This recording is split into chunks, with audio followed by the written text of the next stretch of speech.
भानु सप्तमी की पौराणिक कथा। भानु सप्तमी सूर्य भगवान की आराधना का विशेष दिन है, जो हर साल ज्येष्ठ मास के शुक्ल पक्ष की सप्तमी तिथि को मनाया जाता है। भानु का अर्थ होता है सूर्य, और सप्तमी तिथि स्वयं सूर्यदेव को समर्पित मानी जाती है। इसी कारण इसे भानु सप्तमी या सूर्य सप्तमी कहा जाता है। पौराणिक ग्रंथों में इस दिन का बड़ा महत्व बताया गया है। मान्यता है कि इस दिन व्रत एवं सूर्य पूजन करने से समस्त पापों का नाश होता है और आरोग्य, दीर्घायु तथा ऐश्वर्य की प्राप्ति होती है। पौराणिक कथा के अनुसार एक बार महाराज यशवंत नामक राजा अपनी रानी चंद्रमुखी के साथ राज्य करते थे। उन्हें कोई संतान नहीं थी, जिस कारण वे बहुत चिंतित रहते थे। उन्होंने अनेक यज्ञ, पूजा और तपस्या की, लेकिन संतान सुख नहीं मिला।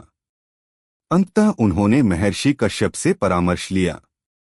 महर्षि कश्यप ने उन्हें सूर्यदेव की उपासना करने का आदेश दिया और भानु सप्तमी के दिन विशेष व्रत एवं पूजन विधि बताई। राजा और रानी ने पूरे श्रद्धाभाव से भानु सप्तमी का व्रत किया। उन्होंने प्रातःकाल उठकर स्नान किया, सूर्य को अर्घ्य अर्पण किया और 7 व्रती स्त्रियों को भोजन कराया। व्रत की समाप्ति पर उन्होंने सोने का सूर्य रथ दान किया।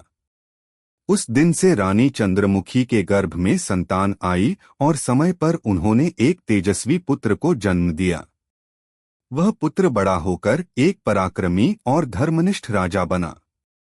तभी से यह विश्वास बन गया कि भानु सप्तमी के दिन सूर्य की आराधना करने से संतान सुख, आरोग्यता और जीवन में प्रकाश की प्राप्ति होती है। एक अन्य कथा में कहा गया है कि स्वयं भगवान सूर्य ने इस तिथि को अवतरण लिया था। इसलिए इसे सूर्य जन्म तिथि भी कहा जाता है। यह भी मान्यता है कि इसी दिन सूर्य ने अपने रथ को 7 घोड़ों सहित चलाना प्रारंभ किया था। यह रथ दिन और रात्रि के चक्र को गतिशील करता है और जीवन के सभी रूपों को ऊर्जा देता है। इसलिए इस दिन सूर्य की पूजा कर व्यक्ति जीवन में संतुलन, तेज और सफलता प्राप्त करता है। भानु सप्तमी के दिन प्रातः स्नान कर सूर्य को तांबे के लोटे से जल चढ़ाना, तिल, गुड़, लाल फूल अर्पित करना, सूर्य स्तोत्र का पाठ करना एवं ओम घृणी सूर्याय नमः मंत्र का जाप विशेष पुण्यदायी माना गया है। विशेषतः नेत्र रोगों और चर्म रोगों से मुक्ति हेतु यह व्रत अत्यंत प्रभावी बताया गया है। इस दिन का सार यह है कि सूर्य देवता, जो संपूर्ण सृष्टि के पोषक हैं, उनकी उपासना करके जीवन में शुभता, स्वास्थ्य और समृद्धि लाई जा सकती है।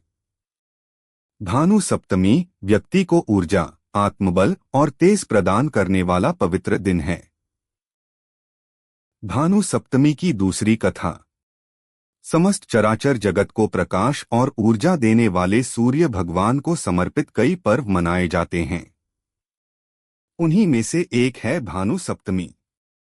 इस दिन जो जातक विधि विधान से सूर्यदेव की पूजा करते हैं, कथा कहते हैं और कथा सुनते हैं, उनकी समस्त मनोकामनाएं अति शीघ्र पूर्ण होती हैं। तो चलिए पढ़ते हैं भानु सप्तमी की ये पावन व्रत कथा। भानु सप्तमी पर्व के बारे में प्रचलित पौराणिक कथा के अनुसार किसी समय में इंदुमती नाम की एक वेश्या हुआ करती थी। वेश्यावृत्ति में लिप्त होने के कारण उसने अपने जीवन में कोई भी धर्म कर्म आदि नहीं किए थे। एक दिन उसने वशिष्ठ ऋषि से पूछा, ऋषि श्रेष्ठ, मैंने अपने अब तक के जीवन में कोई पुण्य कार्य नहीं किया है, परंतु मेरी ये अभिलाषा है कि मरणोपरांत मुझे मोक्ष की प्राप्ति हो। यदि मुझ वैश्या को किसी युक्ति से मोक्ष मिल सकता है तो वो उपाय बताने की कृपा करे ऋषिवर। इंदुमती की ये विनती सुनकर ऋषि वशिष्ठ ने भानु सप्तमी का महात्म्य बताते हुए कहा, स्त्रियों को सुख, सौभाग्य, सौंदर्य एवं मोक्ष प्रदान करने वाला एक ही व्रत है, भानु सप्तमी या अचला सप्तमी। इस सप्तमी तिथि पर जो स्त्री व्रत रखती है और विधि विधान से सूर्य देव की आराधना करती है, उसे उसकी इच्छानुसार पुण्यफल प्राप्त होता है। वशिष्ठ जी आगे बोले, यदि तुम इस जीवन के उपरांत मोक्ष पाना चाहती हो तो सच्चे मन से ये व्रत व पूजन अवश्य करना। इससे तुम्हारी मनोकामना पूर्ण होगी। ऋषि वशिष्ठ से भानु सप्तमी का महात्म्य सुनकर इंदुमती ने इस व्रत का पालन किया, जिसके फलस्वरूप प्राण त्यागने के बाद उसे जन्म मरण के चक्र से मुक्ति मिल गई और स्वर्ग में इंदुमती को अप्सराओं की नायिका बनाया गया। इसी मान्यता के आधार पर आज भी जातक इस व्रत को पूरी श्रद्धा के साथ करते हैं। ये थी भानु सप्तमी से जुड़ी पौराणिक कथा। हमारी कामना है कि आपकी पूजा सफल हो और आपको इस दिन का लाभ मिले। और आज हम सुनेंगे शिव और पार्वती के विवाह की कथा, तो चलिए सुनते हैं। भगवान शिव और माता पार्वती के विवाह की कथा।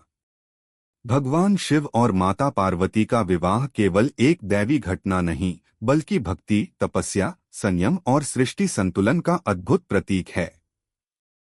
इस दिव्य मिलन के बिना सृष्टि अधूरी मानी जाती थी, क्योंकि शिव बिना शक्ति के शव हैं और शक्ति बिना शिव के निष्प्रभावी।